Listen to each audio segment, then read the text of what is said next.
I'm the Itaku critic. I remember it because of a witch's curse.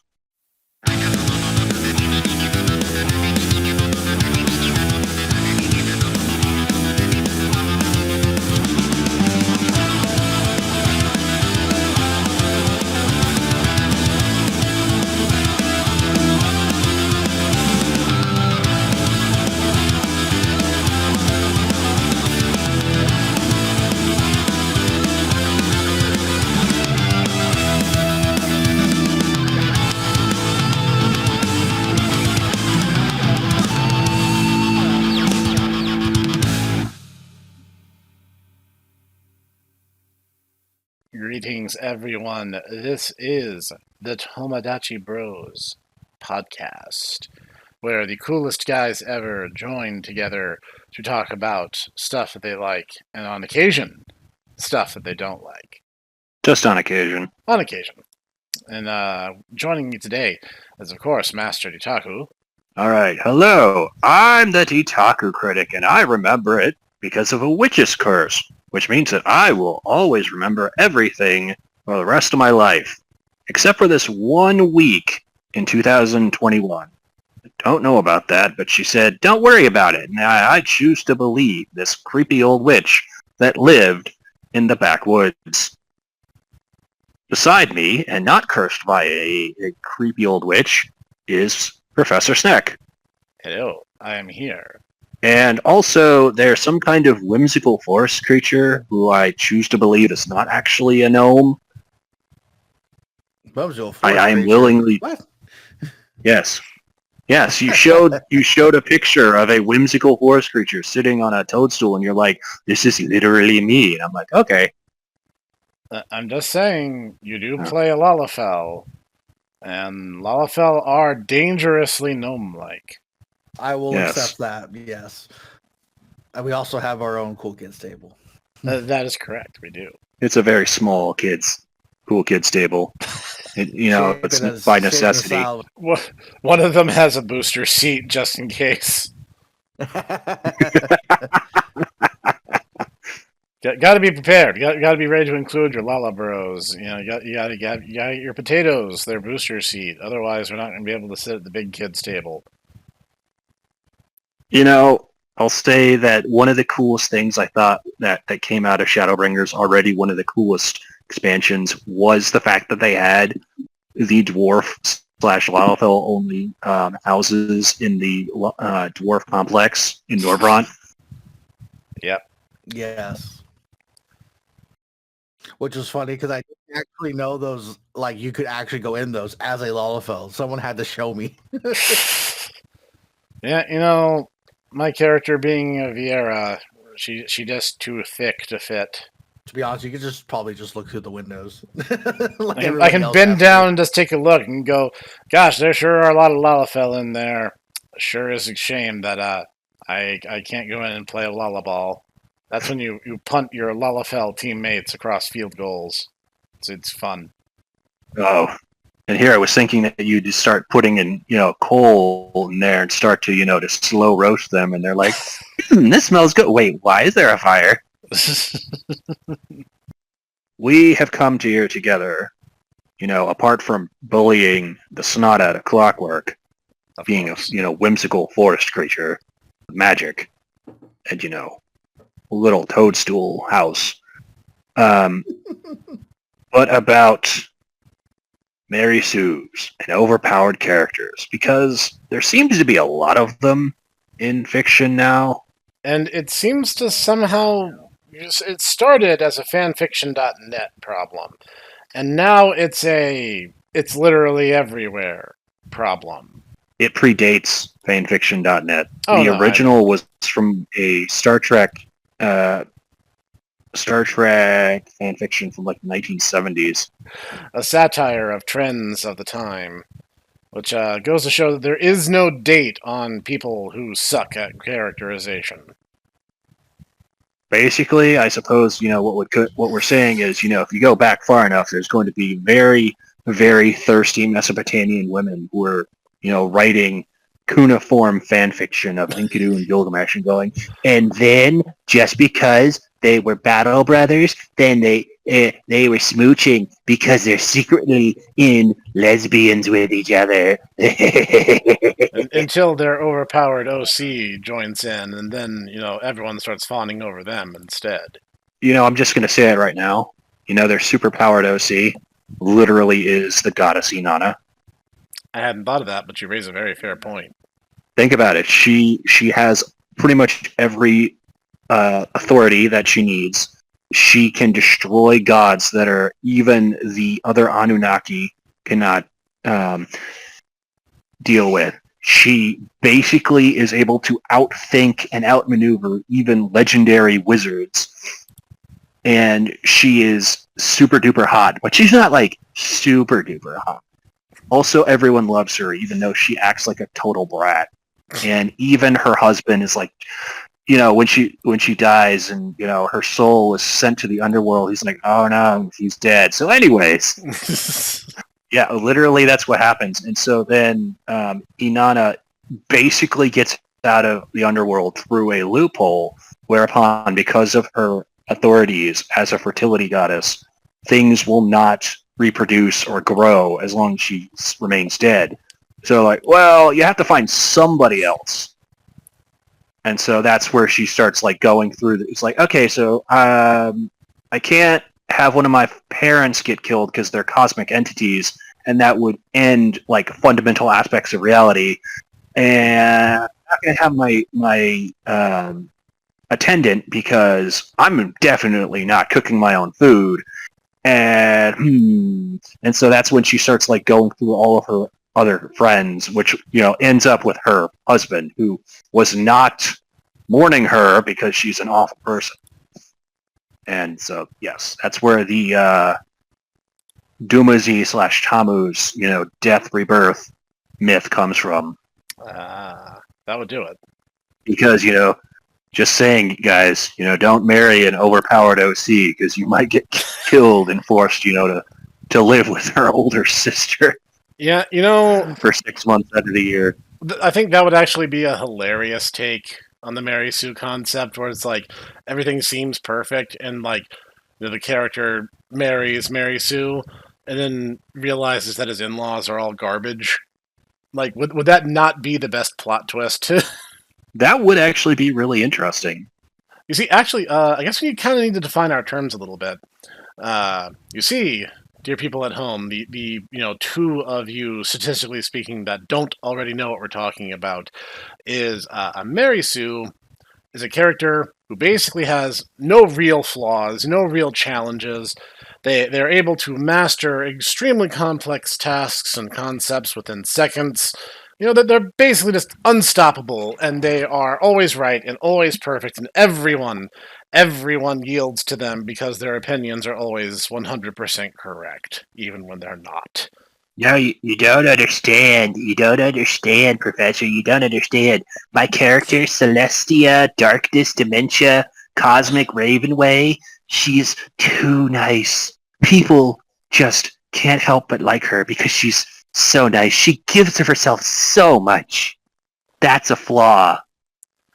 You know what? You actually kind of inadvertently touched upon a really interesting thing. I saw a discussion not too long ago where people were talking about things they didn't like that their table mates would do during D&D campaigns and other tabletop games. And someone mentioned, he's like, a lot of the time, the people will come up with characters who are almost compensatory for their own vices. Like, one of the examples he used was like, one of the dudes at the table was like the most stereotypical slacker stoner you'd ever meet. But then his character was like this worker bee, basically, who just never could ever stop. And he had to be like working at his shop. And if he wasn't at his shop, he was doing something else. And he was always like in the zone, having to constantly be doing something. And it's like, do you think maybe that these people who are writing these Mary Sue characters are really just trying to basically pat themselves on the back and be like, I am just so great, and even in light of my flaws, I am just like, I'm basically just perfect no matter what you say, Mom? Because that's the impression I take away. I mean, that makes sense. Because like, let's name some names, shall we? Let's get into the weeds here. It's let's talk about. I would. Hmm? Oh, I was going to say. I think honestly, the crux of the matter is that Mary Sue's really are characters that basically there is a fundamental logic to. There's an internal logic to fiction, right? Yeah. And basically, instead of adhering to that and having and going, oh no, your characters get into interesting situations. How are they gonna get out of this? And you have to think of and use their wits. But instead of that, basically the characters get out of this because the world itself bends to accommodate the character being cool. So that, I mean, for instance, your favorite character ever in Star Wars, Rey, basically instead of having to take time and effort in order to learn how to utilize the Force, she just can. Yep. She just can. She defeats people that are way more experienced and way more knowledgeable about the Force. And she could just utilize abilities that, even masters find difficult. Oh, and on top of that, she knows more about the Millennium Falcon than the guy who basically built the Millennium Falcon. And she's just, basically good at everything. Yep. And even though she, her background is she is a junk dealer from a no-name desert planet. If they had her do something like, because I've spent my whole life just working with scraps and pieces and metal, if they had her MacGyver a tool or a weapon out of random bits and bobs, see, that could actually have been an interesting application of her backstory. Instead, what we have is this insufferable, smarmy know-it-all who just has to be right 100% of the time. And under no circumstances is she ever allowed to be wrong. And it's just, oh my god, why you are so insufferable? You just have to be perfect all the time, no exceptions, and you can never ever be shown up or proven wrong about anything. And it makes the movies such a slog to sit through. But you see, that is it. The character. All things, fundamentally, are hinged upon your characters. Your character will carry your story. And the thing is, if your character comes off as a smug, annoying, self-righteous, always has to be correct, center of attention kind of character, well, please stop trying to make a remake of Y2K, because no one wants that. I need to sit down and play the updated re-release campaign they did. I am genuinely curious, but yeah, it's kind of. Oh, I'm sorry. Just for a second there, I'm like, Y2K. Oh, you're talking about YIIK. YIIK, yes. Yes. Yikes. I'm sorry. I know it's technically supposed to be, Y2K, but it will always be YIIK to me. I'm sorry. Yeah. And why am I apologizing? The game is really, really bad. Yeah. And yet I think we got more entertainment out of it than most people did. We probably liked it more than most people did, yeah. And that's the thing. Alex, here's the thing. Where I kind of thought the game was going was I thought in chapter 1, the entire point was that Alex was supposed to be unlikable. You were supposed to not like him. And then he was supposed to have this ego death sequence. And he would be like, oh man, the world doesn't revolve around me, and I've been a really bad friend. I shouldn't be acting the way I have been. And then that doesn't happen. Yeah, that would have been actually a really, really interesting kind of that would have been an interesting juxtaposition because like he starts out and he's the entire reason why he goes out on the adventure to begin with is because he starts on an adventure for his mom, right? Yep. And the entire thing is he's grousing about it the whole time. But yeah, basically, if he actually did kind of have, because yeah, the effective the entire thing with narrative is that you basically your character gets down to their lowest point. They kind of have that ego death, as you were saying, and then they basically, if we're talking just like the generic narrative, then effectively they realize that there's something wrong. They need to change it, and that's when you have the slide up to the ultimate climax, whatever that is. Right. Then you have your emotional payoff, and then you lead into your conclusion. The thing being, though, is that there really is nothing like that in YIIK or Y2K. Yep. I'm gonna just call it YIIK just because that's what I think of. Fair enough. And yeah, I mean, honestly, I don't know. I want you to play Looper 8 because it seems like better written YIIK, which is funny because honestly, everyone's like, this game sucks. When I'm like, I don't know, it actually looks kind of cool. I don't know. So I'm just letting you know that I got you that game because I'm like, I thought it looked cool. I wasn't trying to. I don't always just buy you games because I'm like, I think this looks really bad and I want you to suffer.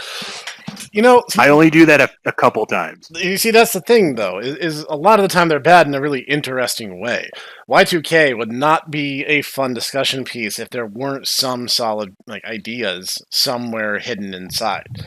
And that's the thing. That's what makes Mary Sue's innately frustrating, is because the world, the concept, even some of the ideas incorporated in the Sue can be interesting. Just that they get smothered out. Okay, Professor, we have to answer this once and for all now. All right. Is Alex a Mary Sue? That's an interesting question, actually. And I think, honestly, it could be argued either way. First off, Alex is, in fact, a completely unlikable D-bag.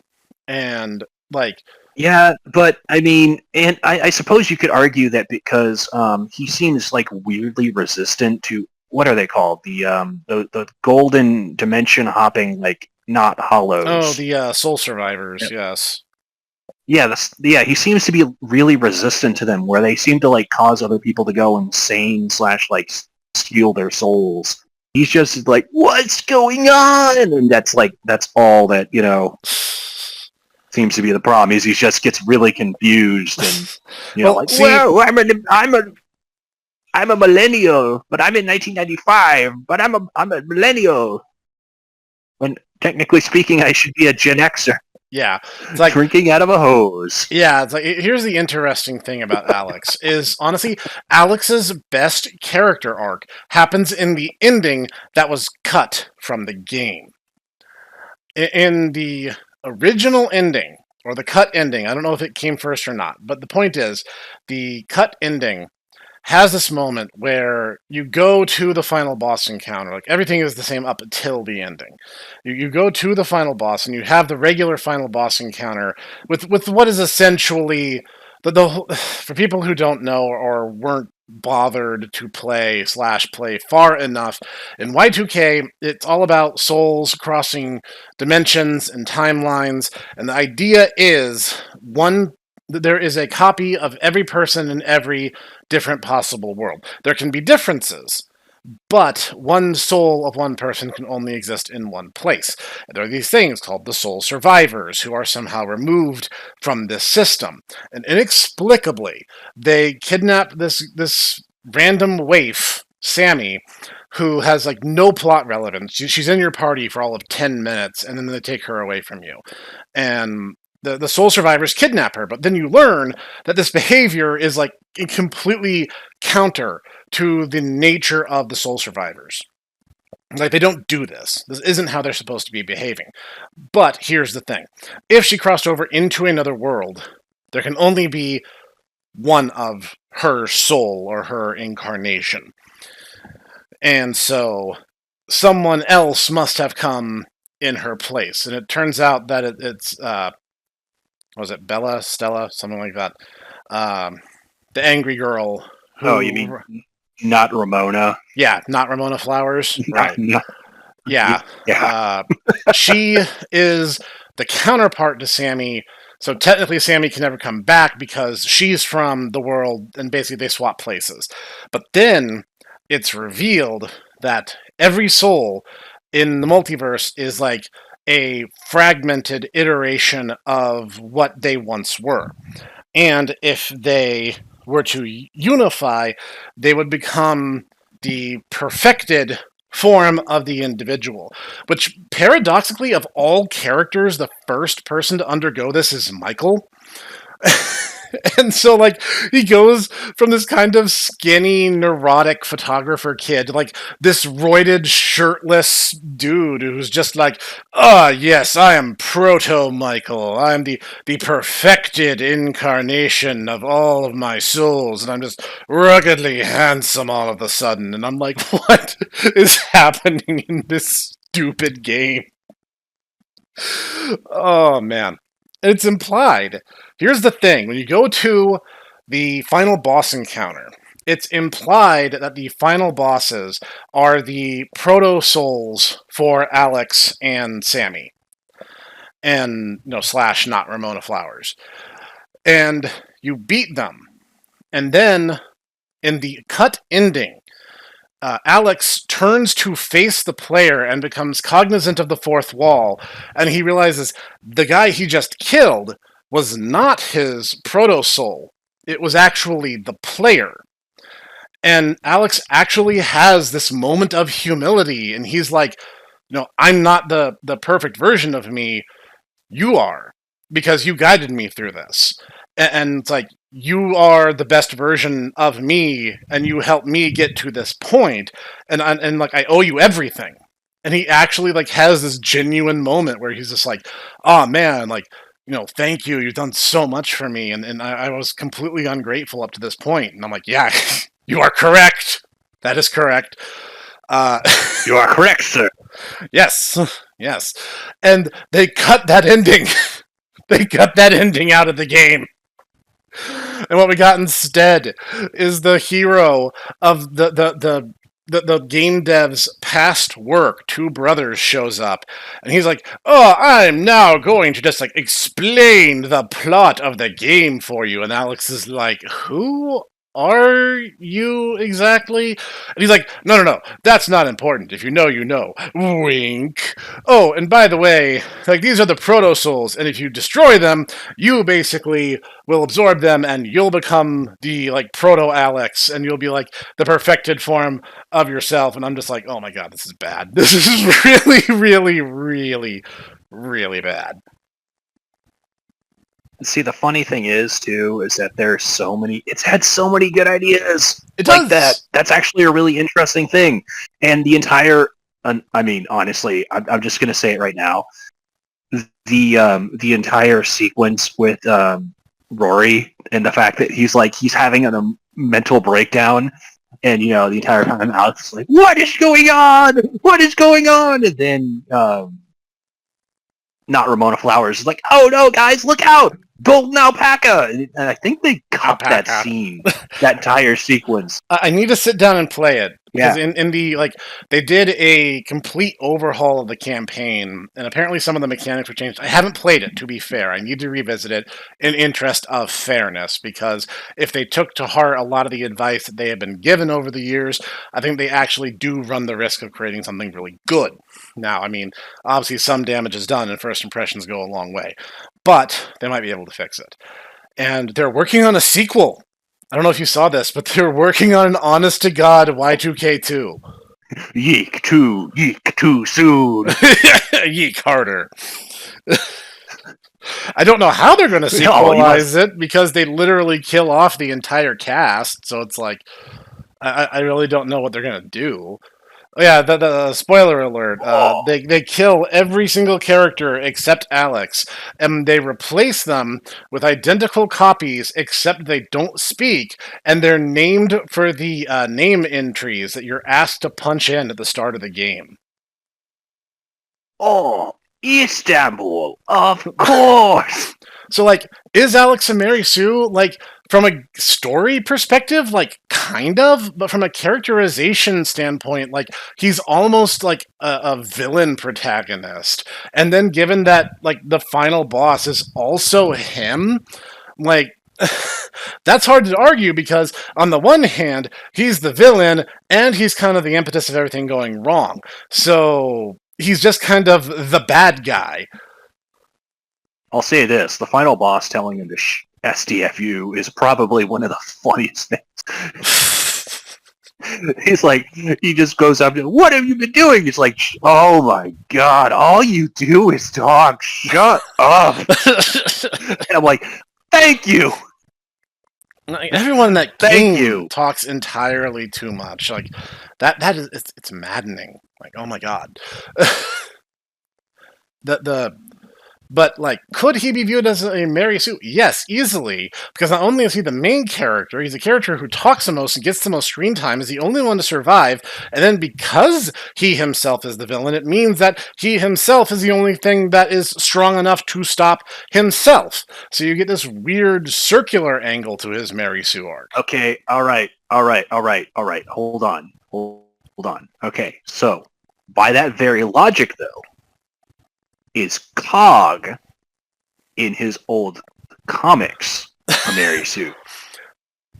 Because he is also simultaneously the hero and the villain. And the villain and his own obstacle. I mean, I don't know. I kind of thought that in some ways that was almost like a matter of humility. Because, like, he's like, haha, Cog, will battle against the villain, who is Cog, and take Cog's power so that I can take Cog's place, for I am Cog. And then the very first thing that happens when he decides to set out on his divine quest is he gets his butt handed to him by a wild duck with no canonical origin. Yeah, it's just literally a duck. And he actually goes in the command console for the comic, turns on infinite stats, and tries to fight it again. The duck just turns on his own command console and beats the snot out of him. Yeah, and beats him anyway with no effort whatsoever. And I'm just like, man, that duck is something else. And I think he runs away from it. Like, he never actually beats the duck. He chooses instead to fight a weaker target instead. Yep. Not too many shonen action battle comics where that happens. Yeah. I mean, I'm just also saying, though, that, like, if we are going to actually just have Hipster Monkey be just a rip on Alex, you have to have a situation where he just is in his own head and he starts monologuing about things that you can clearly see. Because that was the thing that just drove me up a wall, was he starts, like, talking about, like, the way Sammy looks or, like, his environment.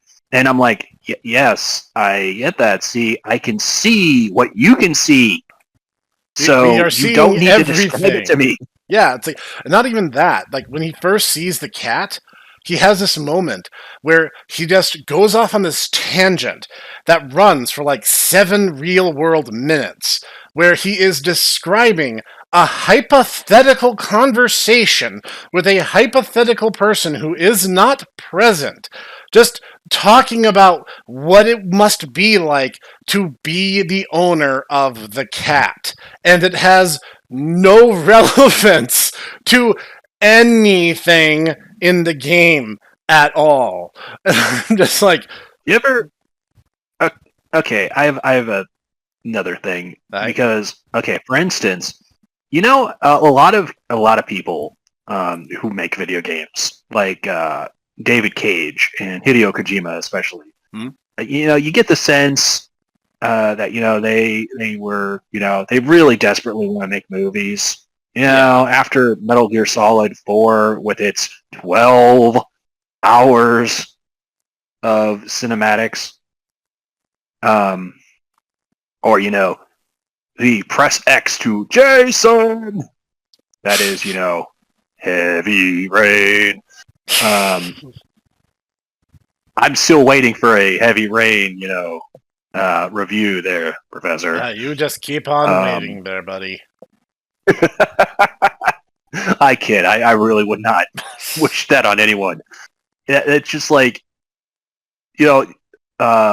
basically, do you get the sense that maybe that the creator of YIIK desperately wanted to be like a novelist? I did kind of get that. He's like, because I get the sense that like a lot of his stuff it makes sense more if it was just like the narration. But with the visual element, like a lot of, Alex's little asides don't really make sense because it's like, yes, but I can see what you can see there, Ding Dong. Yeah. You don't need to describe it to me. Yeah, it's like it's pretty clear.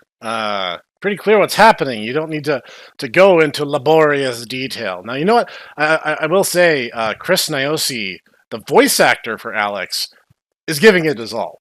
He is trying so hard with what he's been given. But oh my god, the script sucks so hard. No, I'm not faulting any of the voice actors. And yeah. Honestly, I don't even... I mean, even as I say, like, there are bits of the game that I'm like, okay, this is... I legitimately thought that the entire, golden alpaca moment was like, that actually is legitimately funny. Because just the tonal whiplash of, oh no, my sister died to whoa, wacky wacky woo woo is actually like, that is so weird that it's funny to me. No, it is. Or like that one boss fight where, like, midway into the game, you go to the local mall, and you have to fight the quote-unquote mall rats, which are small children who have been hiding in the mall for so long, they've literally started mutating into actual human-rat hybrids. And I'm like, I'm pretty sure I saw something like this in Shadow King Okage. It's like, that is so dumb and weird that I couldn't help but be impressed with it. Characterization in YIIK is really interesting because, like, almost every single person in the party has exactly the same MO. Like, everyone except, like, Alex and Michael have some kind of dark and tragic past that motivates them. Like, every single person. Don't you understand? Alex has a dark and tragic past too, because he was asked by his mom to go get some groceries. Don't you know? He has better things to do, like groom his beard and play Chrono Trigger on his SNES that he has because it's 1990. It's 1999. That was the era of the PS1, and Chrono Trigger was on the PS1 like a year prior. Like, nothing in this game makes any sense. Maybe he's going to play Illusion of or Final Fantasy. Then he could actually play it on the Super Nintendo. Final Fantasy 3, which is actually 6, but he doesn't know that. He'll probably argue about it on Usenet. Actually, I don't know why I'm still talking like that. Like, why are you doing the like TV commercial announcer voice? I don't know. Okay, I'll stop.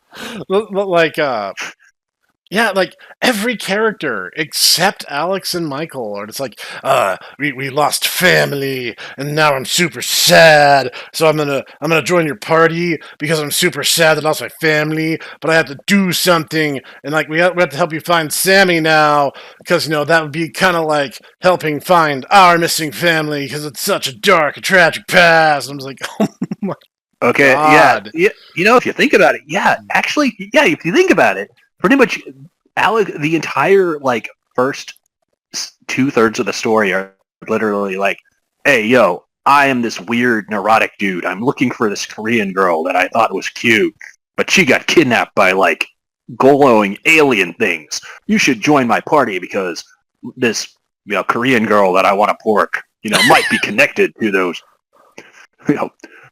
And they're like, yes, this is a stretch, but I choose to believe you, and I will come with you. Yeah, they do. Like, even my favorite characters, Julio and Sandra, join in, and they're like, our little brother went missing. And it's like, oh, that's really sad. And they're like, yeah, it was even worse. Like the police weren't taking it seriously, and I'm just like, oh man, no, that's actually kind of compelling.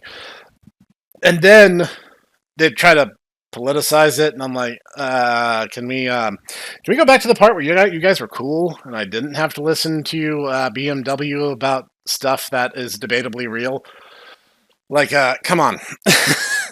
But like, mechanically, the siblings are super powerful, but then inexplicably they give us Rory, who literally doesn't have a move set. He No, doesn't. you see, that's the power of God and anime, because Julio is a giant weeb. He is. He is. And if you do his single, like, his basic attack can hit every enemy on the field if you time it perfectly. And I'm like, holy crap, Julio and Sandra are so freaking OP. And, like, Sandra can turn a healing item into a group heal, which no one else in the game can do, by the way. So it's like... You said, Bards, we're actually complete jank.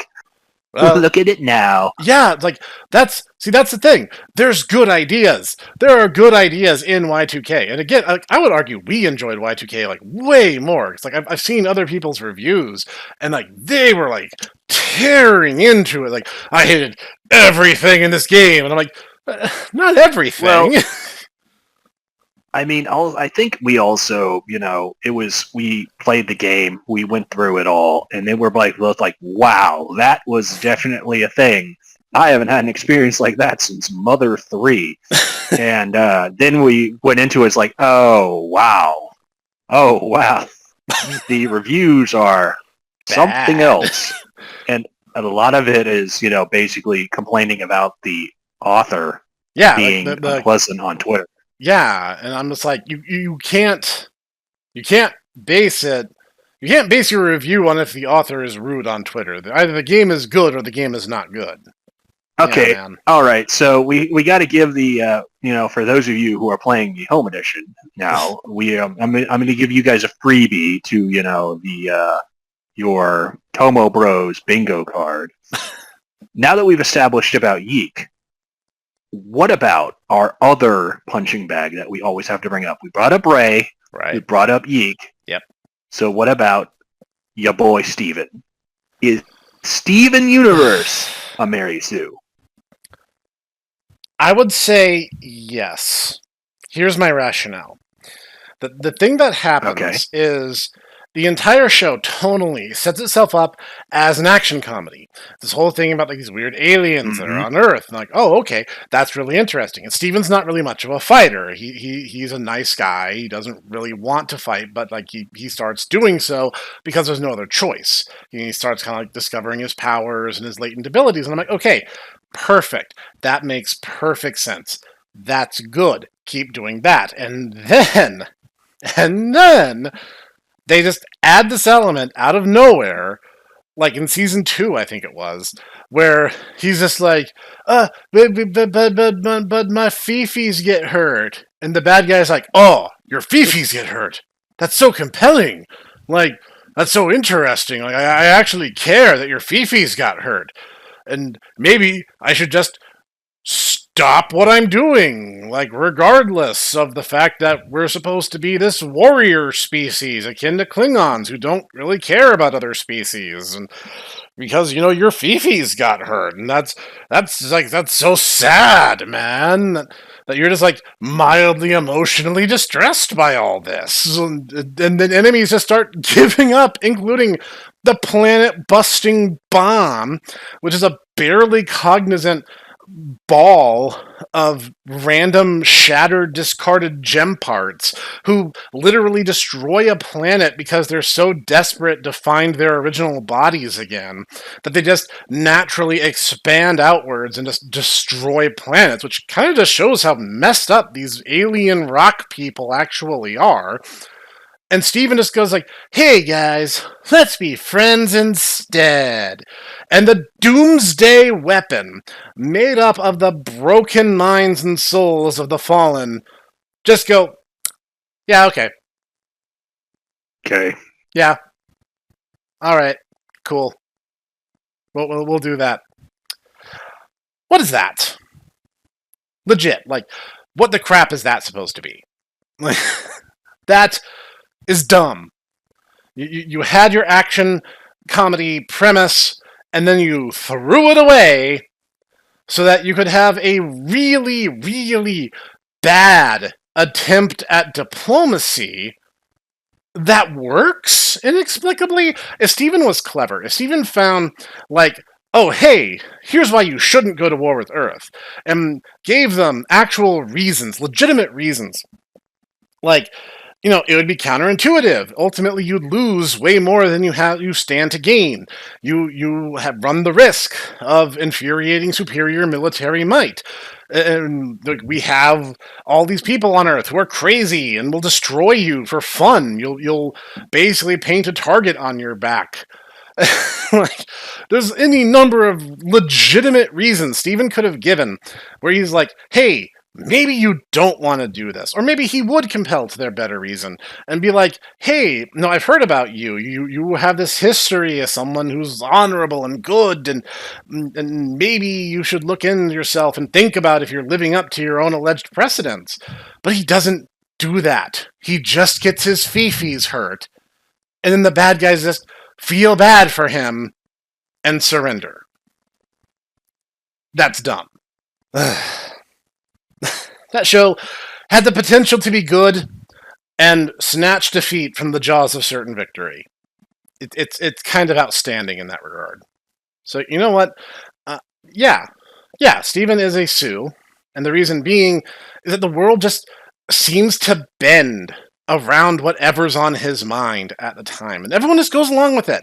Nobody calls it into question. You know, if his dad was a pushover and his dad always gave him what he wanted, okay, that makes sense. He's a single dad, whatever. His dad wants to do good by his son, so fine, maybe he's a pushover, but why is the entire town, and by extension, this intergalactic empire of rock people, suddenly so compelled to just listen to everything this little teenaged adolescent kid has to say? Like, that's dumb. That is as dumb as Rey fixing the Millennium Falcon better than Han Solo can. That's pretty dumb. That is spectacularly dumb. Because you see, we can do a little counterpoint at this point, I think. No, we're like, we have some great examples of what not to do. So let's talk about what separates a Sioux. A character can become strong. For instance, I don't really think that most incarnations of Superman run the risk of falling into the Mary Sue category. And the reason being is that Superman has this very strict code of ethics. He is the big blue Boy Scout. He does the right thing. He chooses life, even if it's at his own detriment. And villains take advantage of that all the time. You hold a hostage, Superman's not going to do anything because he's not going to endanger the hostage's well-being. I mean, he totally could, but he's not going to. And so, now, that makes sense. Yeah, exactly. Because, like, he has limitations. Is he insanely strong? Can he pull planets out of orbit? Yes, he absolutely can. Here's the thing. He won't. He will not violate his own moral principles. And the villains know that about him, and they exploit it all the time. They're just like, oh, Superman, I have a gun pointed at a small, adorable puppy. You're not going to do anything. And he's like, yeah, you're right. I'm not going to do anything because I don't want to endanger innocent things because there's nothing good that can come of that. And that's the thing. He's principled. And more than that, in many incarnations, he had to figure out how his powers worked and how to best utilize them. I remember there was a bit of Superman the Animated Series when he was still living in Smallville, and he was just coming to learn how his powers actually worked.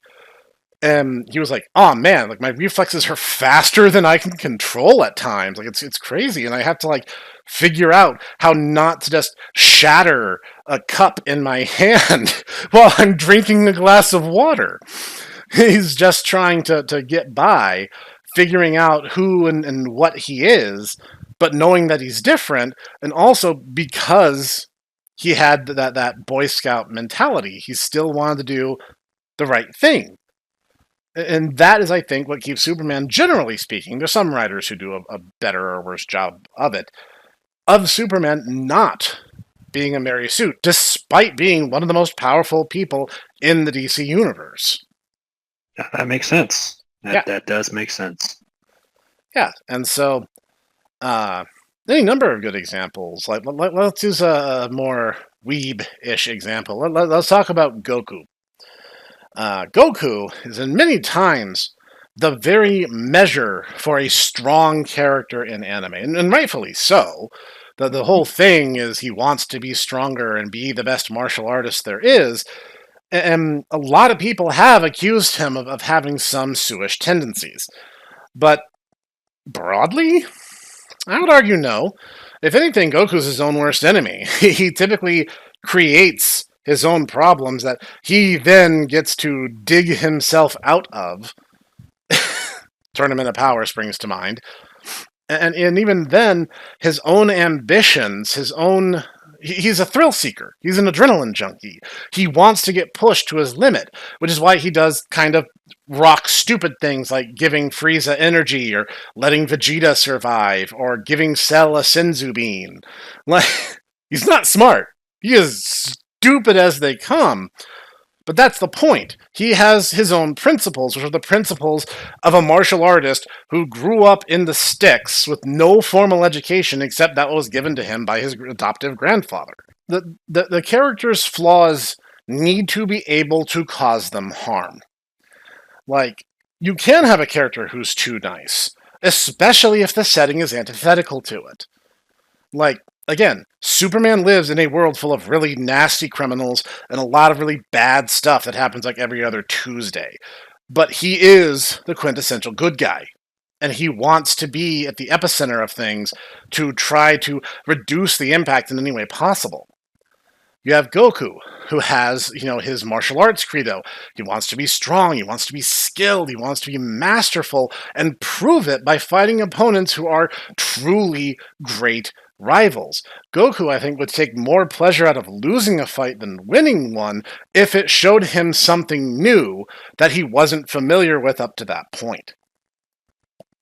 And you see that a lot in shonen anime on the whole, actually, because of that very Japanese constant self-improvement concept, which is basically omnipresent in shonen battle. And you'll very seldom see a shonen protagonist who doesn't grow stronger as the series goes on. Even Bobobo had a couple training arcs scattered throughout, as random and ultimately meaningless as some of them were.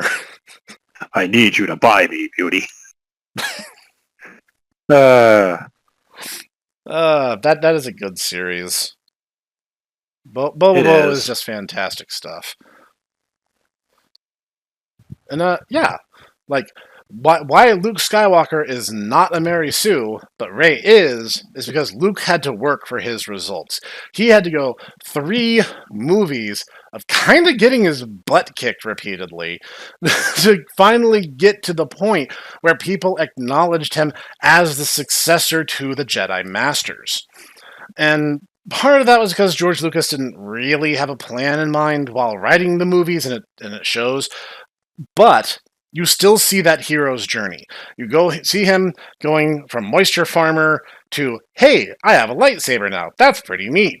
To, yes, I can lift some rocks when I do a handstand. And then finally, you see him become a master after he has met these trials and these setbacks that made him a stronger character. Rey came out of the box already a fully maxed out 5-star super ultra rare drop and just decimated everything that stood in her way without contest, because making her face any real trials is misogyny? I don't understand modern Hollywood, I'll be perfectly honest. Dude, I don't get it either. Yeah, no, I think that's the biggest thing, is the flaws thing. A character can have a lot going for them. And in fact, there's a great example, is Saitama from One Punch Man. The dude's invincible. He doesn't take damage. He hits hard enough to blow a planet in half. He got sent to the moon and was kind of just like mildly annoyed about it. But that's the whole thing. Mm-hmm. His struggles weren't physical. They were his emotional struggles. He was bored because he wanted the thrill he experienced while he was fighting the crazy crab man. And like he was like it was that moment that adrenaline kicked in and he found something he really wanted, so he worked towards it and he succeeded beyond his wildest expectations and he hated it.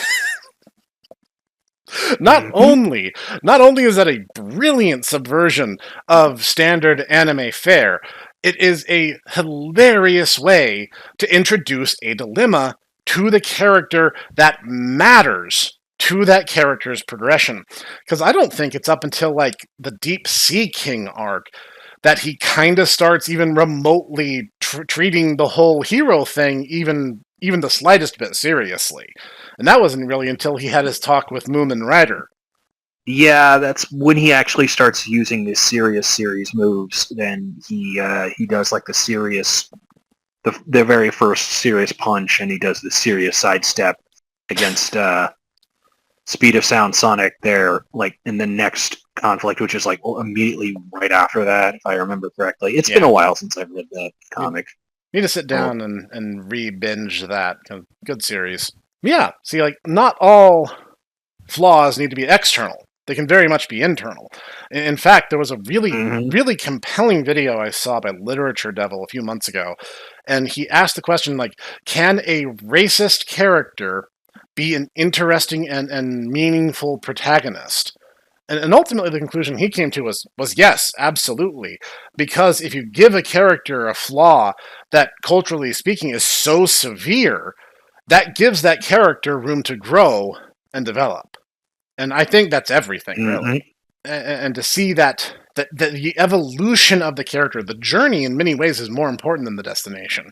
And seeing the character grow through their struggles and becoming a better person on the onset is the point of storytelling, by and large. Yeah, I'd agree. Yeah, no, I think we've adequately made our point. Did you have any other examples or any other things you want to touch upon, Master Ditaku?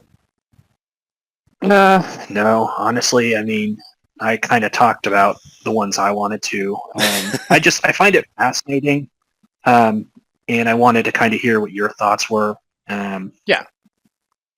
And I was curious to hear what Clockwork's thoughts were, because he always seems to have a very different take on things, but then he got whisked away to, you know, his whimsical fairy forest kingdom. Yeah, to the Popoto forest. Yeah, sometimes that happens. That's okay. Hopefully we'll be able to catch him in the next one. All right, everyone at home, thank you for listening this far. If you are indeed at this point, why don't you go ahead and hit the like button, since you obviously seem to like it, and hit that subscribe button, because it helps us out a lot. You can even leave a comment down below telling us your thoughts on the matter and maybe some examples. You know, tell us about your favorite and least favorite Meirei Sues, and let us know what your thoughts on this discussion are. So, thank you for joining us for another awesome episode of the Tomodachi Bros podcast. You can check us out here every week. There are playlists for past episodes. Season 2 will happen before the heat death of the universe, probably. And thank you again for joining me, Master Ditaku. Always a pleasure. Yeah, and we will see you guys next time. Bye.